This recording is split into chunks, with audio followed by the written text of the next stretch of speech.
Cancer শব্দটা শুনলেই কেমন যেন বুকের ভেতরটা ছ্যাদ করে ওঠে, তাই না? যুগ যুগ ধরে মানব সভ্যতাকে ভাবিয়ে তোলা এই মারণ ব্যাধিটি যেন এক অজেয় রহস্য। আমাদের চারপাশে পরিচিত কেউ না কেউ কোনো না কোনো সময় এই ভয়াবহ ব্যাধির শিকার হয়েছেন। কিন্তু আজকের এই বিশ্লেষণে আমরা কেবল ভয়ের গল্প বলবো না, বরং আমরা নামব এমন একটি বৈজ্ঞানিক রহস্যের সমাধানে যা এই রোগের পেছনে সমস্ত ধোঁয়াশা একেবারে দূর করে দেবে। এটি কেবল একটি স্বাস্থ্য বিষয়ক আলোচনা নয়, বরং এটি মানবদেহের ভেতরে প্রতিনিয়ত ঘটে চলা এক অবিশ্বাস্য গোয়েন্দা গল্পের মতো, যেখানে আমরা জানব কিভাবে আমাদের শরীরের ভেতরের আণুবীক্ষণিক জগৎ কাজ করে, ঠিক কোথায় সেই মারাত্মক ভুলগুলো হয়, এবং সবচেয়ে বড় কথা, কিভাবে বিজ্ঞানকে হাতিয়ার করে এই মারণ ব্যাধি থেকে নিজেদের রক্ষা করা সম্ভব। আচ্ছা, শুরুতেই একটা বড় রহস্যের কথা ভাবা যাক। এমন অনেক মানুষ আছেন যারা জীবনে কখনো একটি সিগারেটও ছোননি, মদের গ্লাস হাতে নেননি, ডায়েট বা ব্যায়ামের নিয়ম মেনে একেবারে নিখুঁত জীবনযাপন করেছেন, তবুও তারা কেন এই নির্মম রোগের শিকার হন? এই চরম অবিচারটি কেন ঘটে? এই প্রশ্নটা সত্যিই গভীরভাবে ভাবিয়ে তোলে, তাই না? সম্পূর্ণ সুস্থ জীবনযাপনের পরও কেন ক্যান্সার এমন অতর্কিতে হানা দেয়?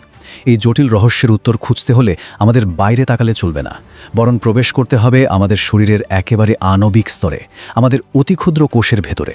তো আজকের এই বিশ্লেষণে আমরা মূলত 5টি ধাপে এগোব। 1. মানবদেহের বিস্ময়। 2. ক্যান্সারের আসল রূপ।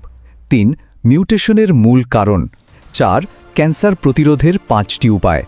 এবং সবশেষে স্টেম সেল ডোনেশন। চলুন শুরু করি আমাদের প্রথম পর্ব দিয়ে, মানবদেহের বিস্ময়। ক্যান্সারকে বুঝতে হলে সবার আগে আমাদের শরীরের এই বিশাল বিস্ময়কর কারখানাকে বুঝতে হবে। ট্রিলিয়ন ট্রিলিয়ন কোষ দিয়ে আমাদের এই শরীর গঠিত। একটু কল্পনা করুন তো, প্রতিদিন আমাদের শরীরে প্রায় 330 বিলিয়ন মানে 3030 কোটি কোষ মারা যাচ্ছে, আর ঠিক ততগুলি নতুন কোষ জন্ম নিচ্ছে। সংখ্যাটা একটু ভাবার চেষ্টা করুন। পৃথিবীর মোট জনসংখ্যার চেয়েও বহুগুণ বেশি কাজ প্রতিনিয়ত আমাদের শরীরের ভেতর ঘটে চলেছে, আর আমরা টেরও পাচ্ছি না। একটি প্রবাহমান নদীর জল যেমন প্রতি মুহূর্তে বদলায়, আমাদের শরীরও ঠিক তেমনি প্রতিনিয়ত নিজেকে নতুন করে তৈরি করছে। সকালে একজন মানুষের শরীর যেমন থাকে, সন্ধ্যায় কোষের হিসেবে তা আর হুবহু তেমনটি থাকে না। আর এই যে নিজেকে প্রতিনিয়ত নতুন করার জাদুকরী প্রক্রিয়া, এর পেছনের সবচেয়ে বড় জাদুকর হল স্টেম সেল। এগুলোকে আমাদের শরীরের আক্ষরিক অর্থেই জাদুকাঠি বলা যায়। স্টেম সেল হলো এমন এক ধরনের বিশেষ কোষ যা যে কোনো সময় বিভাজিত হয়ে শরীরের প্রয়োজনে নির্দিষ্ট কোনো কোষে পরিণত হতে পারে। জাদুর মতো এরা রূপ বদলাতে পারে। হতে পারে সেটা রক্তের কোষ, ত্বকের কোষ কিংবা পেশির কোষ। শরীরের যেখানেই কোনো টিস্যু ক্ষয় হয়ে যায় বা নষ্ট হয়ে যায়, তার পুনর্গঠনের পুরো দায়িত্ব থাকে এই জাদুকরদের কাঁধেই। এই পুনর্গঠনের গতি আসলে কত দ্রুত জানলে অবাক হবেন। প্রতিদিন আমাদের শরীর থেকে প্রায় 500 মিলিয়ন বা 50 কোটি ত্বকের কোষ ঝরে যায়। মজার ব্যাপার হলো, আমাদের ঘরের আসবাবপত্রে বা মেঝেতে যে ধুলো জমে, তার একটি বড় অংশই কিন্তু আমাদের নিজেদের এই মৃত ত্বকের কোষ। এর মানে দাঁড়ায়, প্রতি 4 সপ্তাহে আমাদের শরীরের পুরো ত্বক সম্পূর্ণ নতুন হয়ে যায়। পুরনো খোলস পাল্টে একদম নতুন এক আবরণ তৈরি করে এই স্টেম সেলগুলো। আর রক্তের কথা শুনলে তো বিস্ময়ের সীমা থাকবে না। প্রতি সেকেন্ডে, ঘড়ির কাঁটা একবার নড়তে না নড়তেই প্রায় 2.5 মিলিয়ন বা 25 লক্ষ নতুন লোহিত রক্তকণিকা আমাদের শরীরে তৈরি হচ্ছে। অন্যদিকে আমাদের অন্ত্রের ভেতরের স্তর মাত্র 5 থেকে 7 দিনের মধ্যে সম্পূর্ণ নতুন করে তৈরি হয়ে যায়। মানবদেহের এই অবিশ্বাস্য পুনর্জন্ম প্রক্রিয়া সত্যি এক অলৌকিক ব্যাপার। এবার আসা যাক আমাদের দ্বিতীয় পর্বে, ক্যান্সারের আসল রূপ। এত চমৎকারভাবে চলতে থাকা এই শারীরিক কারখানায় যখন কোনো একটা ভুল হয়ে যায়, তখন আসলে কি ঘটে? দেখুন, আমাদের প্রতিটি কোষের গভীরে থাকে জিন বা ডিএনএ। এটিকে মানবদেহের মাস্টার সফটওয়্যার প্রোগ্রাম হিসেবে চিন্তা করতে পারেন। এই নিখুঁত কোডটি কোষকে নির্দেশ দেয় কখন তাকে বিভাজিত হতে হবে, কখন থামতে হবে, এবং কখন তার আয়ু শেষ হয়ে গেলে নীরবে আত্মত্যাগ করতে হবে বা মারা যেতে হবে। কিন্তু যখনই ডিএনএ কোডে কোনো ভাইরাস বা বাগ ঢুকে পড়ে, অর্থাৎ ক্ষতিকারক পরিবর্তন আসে, বিজ্ঞান একে বলে মিউটেশন। সফটওয়্যারটি যখন করাপ্ট হয়ে যায়, তখন পুরো কোষটি তার দিক নির্দেশনা হারিয়ে ফেলে। সবচেয়ে চমকপ্রদ ব্যাপার হলো, সাধারণত আমাদের শরীরে কিছু সিকিউরিটি গার্ড জিন থাকে যারা এই ত্রুটিযুক্ত কোষগুলোকে দ্রুত মেরামত করে বা ধ্বংস করে দেয়। কিন্তু আসল বিপত্তিটা তখনই ঘটে যখন এই বিশ্বস্ত গার্ড জিনগুলোই কাজ করা বন্ধ করে দেয় বা নিজেরাই মিউটেটেড হয়ে যায়। তখন ওই ত্রুটিপূর্ণ কোষগুলো এক একটা বিদ্রোহী দানবে পরিণত হয়। এরা ডিএনএর কোনো নিয়ম না মেনে পাগলের মতো অনিয়ন্ত্রিতভাবে বাড়তে থাকে। এরা এতটাই ভয়ানক যে নিজেদের বাঁচিয়ে রাখার জন্য আশপাশের সুস্থ কোষগুলোর রক্ত ও খাবার কেড়ে নেয়। এরপর এই বিদ্রোহীরা শরীরের এক অংশ থেকে অন্য অংশ ছড়িয়ে পড়ে, আক্রমণ করে নতুন নতুন অঙ্গকে। এই ছড়িয়ে পড়ার প্রক্রিয়াকেই বলা হয় মেটাস্টেসিস। আর ঠিক এই ভীতিকর অবস্থাই হলো ক্যান্সার। এবার আমরা ঢুকব আমাদের তৃতীয় পর্বে। এই যে মিউটেশন বা কোষের ভুল, এর মূল কারণগুলো কি? স্বভাবতই প্রশ্ন জাগে, কেন ডিএনএ নষ্ট হয়, কেন সিকিউরিটি গার্ডরা ব্যর্থ হয়? গবেষণায় দেখা যায় ক্যান্সারের কারণগুলোকে মূলত 3টি ভাগে ভাগ করা যায়। দুর্ভাগ্যবশত প্রায় 5 থেকে 10%, গড়ে 7.5% ক্যান্সার হয় জন্মগতভাবে বা উত্তরাধিকার সূত্রে পাওয়া জিনের কারণে, যা আমাদের হাতে নেই। কিন্তু এখানে একটি বিশাল আশার আলো লুকিয়ে আছে। একটু খেয়াল করুন, পরিসংখ্যান বলছে প্রায় 42% ক্যান্সার সম্পূর্ণরূপে প্রতিরোধযোগ্য, যা নির্ভর করে শুধুমাত্র আমাদের জীবনযাপনের উপর, আর বাকি অর্ধেক নির্ভর করে বয়স এবং অন্যান্য আনুষঙ্গিক বিষয়ের উপর। বয়সের প্রভাবটি এখানে খুব বড় একটি ভূমিকা পালন করে। বয়স বাড়ার সাথে সাথে আমাদের শরীরের সেই প্রাকৃতিক ঢাল বা সিকিউরিটি গার্ডগুলো দুর্বল হতে থাকে। দীর্ঘ কয়েক দশক ধরে কোষের ওপর দিয়ে যাওয়া মাইক্রোস্কোপিক ধকল, অর্থাৎ ডিএনএতে জমা হওয়া ছোট ছোট ত্রুটিগুলো শরীর আর আগের মতো দ্রুত মেরামত করতে পারে না।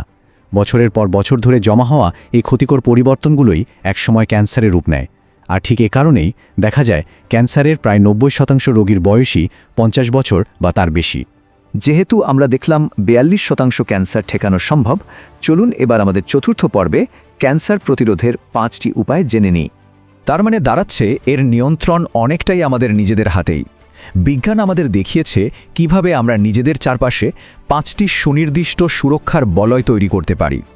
এই 5টি পদক্ষেপ যদি প্রতিদিনের অভ্যাসে পরিণত করা যায়, তবে ক্যান্সারের ঝুঁকি জাদুকরীভাবে কমে যায়। চলুন একে একে এই জীবন রক্ষাকারী ঢালগুলো সম্পর্কে জেনে নিই। প্রথম ঢালটি হলো ধূমপান ও অ্যালকোহল বর্জন। অনেকেই ভাবেন মাঝে মাঝে একটু ড্রিঙ্ক করলে বা একটু ধূমপান করলে তেমন কোনো ক্ষতি নেই। এটি একটি মারাত্মক ভুল ধারণা। বিজ্ঞান বলছে অ্যালকোহল এবং তামাক সাধারণ কোনো অস্বাস্থ্যকর অভ্যাস নয়। এগুলো হলো আক্ষরিক অর্থেই ডিএনএ মিউটেটর। অ্যালকোহল সরাসরি লিভার এবং স্তন ক্যান্সার সহ অন্তত 7 ধরনের ক্যান্সারের ঝুঁকি তৈরি করে। আর ধূমপানের ভয়াবহতা তো সীমার বাইরে। ফুসফুস ও মুখ সহ প্রায় 16 ধরনের ক্যান্সারের জন্য ধূমপান দায়ী। সারা বিশ্বের 19% ক্যান্সার শুধুই ধূমপানের কারণে হয়ে থাকে। শরীরের ভেতরে এরা ঠিক রেকিং বলের মতো কাজ করে আর ডিএনএ ধ্বংস করে। এরপর আসে স্থূলতা বা অতিরিক্ত ওজনের বিষয়টি। সারা বিশ্বের প্রায় 7.8% ক্যান্সার সরাসরি স্থূলতার সাথে জড়িত। এর পেছনের জীববিদ্যাটা খুব কৌতূহলোদ্দীপক। শরীরে যখন অতিরিক্ত চর্বি জমে, তখন তা এক ধরনের দীর্ঘস্থায়ী প্রদাহ বা ক্রনিক ইনফ্ল্যামেশন তৈরি করে। এই অভ্যন্তরীণ প্রদাহ যেন শরীরের ভেতরে ধিক ধিক করে জ্বলতে থাকা এক আগুনের মতো। এই অদৃশ্য আগুন প্রতিনিয়ত সুস্থ ডিএনএকে আঘাত করতে থাকে, যা ধীরে ধীরে সুস্থ কোষগুলোকে ক্যান্সারের দিকে ঠেলে দেয়। প্রতিরোধের সবচেয়ে শক্তিশালী হাতিয়ার হল আমাদের প্রাত্যহিক অভ্যাস। প্যাকেজাত খাবার, কৃত্রিম রং এবং প্রক্রিয়াজাত মাংস ক্যান্সারের ঝুঁকি মারাত্মকভাবে বাড়ায়। এর বদলে তাজা শাকসবজি, ফলমূল এবং বাদাম কোষগুলোকে শান্ত রাখে। প্রতিদিন মাত্র 30 থেকে 45 মিনিটের ব্যায়াম শরীরকে চাঙ্গা রাখার পাশাপাশি রোগ প্রতিরোধ ক্ষমতা বহুগুণ বাড়িয়ে দেয়। রোদের ক্ষতিকর অতিবেগুনি রশ্মি থেকে বাঁচতে সকাল 10টা থেকে বিকেল 4টা পর্যন্ত সানস্ক্রিন ব্যবহার করা জরুরি। আর সবচেয়ে যুগান্তকারী তথ্যটি হল শুধুমাত্র 2টি সাধারণ ভ্যাকসিন, হেপাটাইটিস এবং এইচপিভি, নেওয়ার মাধ্যমেই 25% পর্যন্ত ক্যান্সার ঠেকিয়ে দেওয়া সম্ভব। এটি আধুনিক বিজ্ঞানের এক অবিশ্বাস্য জয়। সবশেষে আমরা কথা বলবো আমাদের পঞ্চম এবং অত্যন্ত জরুরি একটি বিষয় নিয়ে, স্টেম সেল ডোনেশন। নিজেদের প্রতিরোধের উপায় তো আমরা জানলাম, কিন্তু যারা ইতোমধ্যেই ব্লাড ক্যান্সার বা থ্যালাসেমিয়ার মতো ভয়াবহ রক্তের রোগে ভুগছেন, তাদের সুস্থ হওয়ার একমাত্র আশা হল সুস্থ মানুষের স্টেম সেল প্রতিস্থাপন করা। পরিসংখ্যান আমাদের এক নিষ্ঠুর বাস্তবতার সামনে দাঁড় করায়। একজন রোগীর সাথে তার নিজের আপন ভাইবোনের স্টেম সেল ম্যাচ করার সম্ভাবনা মাত্র 25%। আর যদি পরিবারের বাইরে কোনো অপরিচিত ব্যক্তির সাথে ম্যাচ করাতে হয়, তবে সেই সম্ভাবনা গিয়ে দাঁড়ায় 1 লাখে মাত্র 1 জন। এটি যেন ঘোর অন্ধকারে লটারি জেতার মতো ব্যাপার। লাখো মানুষের ভিড়ে হয়তো কারোর জিনের সাথে কারোর জিন মিলে যেতে পারে। ঠিক এই কারণেই বিশ্বব্যাপী এত বিশাল সংখ্যক ডোনার প্রয়োজন। অনেকের মনেই স্টেম সেল ডোনেশন নিয়ে অহেতুক ভয় কাজ করে। হয়তো মনে হয় এটি হাড় ফুটো করার মতো কোনো জটিল বা ভীতিকর সার্জারি, কিন্তু প্রকৃত সত্য হলো এটি সম্পূর্ণ একটি ব্যথামুক্ত প্রক্রিয়া। ডিকেএমএস এর মতো গ্লোবাল রেজিস্ট্রিতে নাম নিবন্ধন করা শুধুমাত্র গালের ভেতর থেকে একটি সোয়াব বা তুলো বুলিয়ে নেওয়ার মতোই সহজ। আর মূল ডোনেশন প্রক্রিয়াটি সাধারণ রক্তদানের মতোই। একটি যন্ত্রের মাধ্যমে শরীর থেকে শুধু প্রয়োজনীয় স্টেম সেলগুলো আলাদা করে নেওয়া হয় এবং বাকি রক্ত পুনরায় শরীরেই ফিরিয়ে দেওয়া হয়। কোনো কাটাছেঁড়া নেই, হাসপাতালে ভর্তি থাকার ঝুঁকি নেই। অথচ এই ছোট্ট একটি ব্যথামুক্ত পদক্ষেপ অন্য একজন মুমূর্ষু মানুষের জীবন সম্পূর্ণ বদলে দিতে পারে। জীববিজ্ঞানের এই রোমাঞ্চকর সফর থেকে আমরা দেখলাম যে ক্যান্সার কোনো অজেয় বা অপ্রতিরোধ্য দানব নয়, এটি শরীরের ভেতরের একটি ত্রুটি যা বিজ্ঞান এবং আমাদের সচেতনতার মাধ্যমে বহুলাংশেই শোধরানো সম্ভব। আমরা আজ জানলাম কিভাবে স্বাস্থ্যকর অভ্যাসের মাধ্যমে নিজেদের সুরক্ষিত রাখতে হয় এবং কিভাবে সামান্য একটি রক্তদানের মতো প্রক্রিয়ার মাধ্যমে আরেকজনের বেঁচে থাকার শেষ আশা হয়ে ওঠা যায়। এখন সবচেয়ে বড় প্রশ্ন হলো, এই যুগান্তকারী জীবন রক্ষাকারী জ্ঞান পাওয়ার পর নিজেদের সুরক্ষিত রাখতে এবং মুমূর্ষ মানুষের জীবন বাঁচাতে আজ আমরা ঠিক কোন পদক্ষেপটি নিতে যাচ্ছি? এই একটি প্রশ্নের উত্তরই হয়তো বদলে দিতে পারে একটি জীবন, এমনকি একটি পুরো পরিবারকে। ভেবে দেখবেন।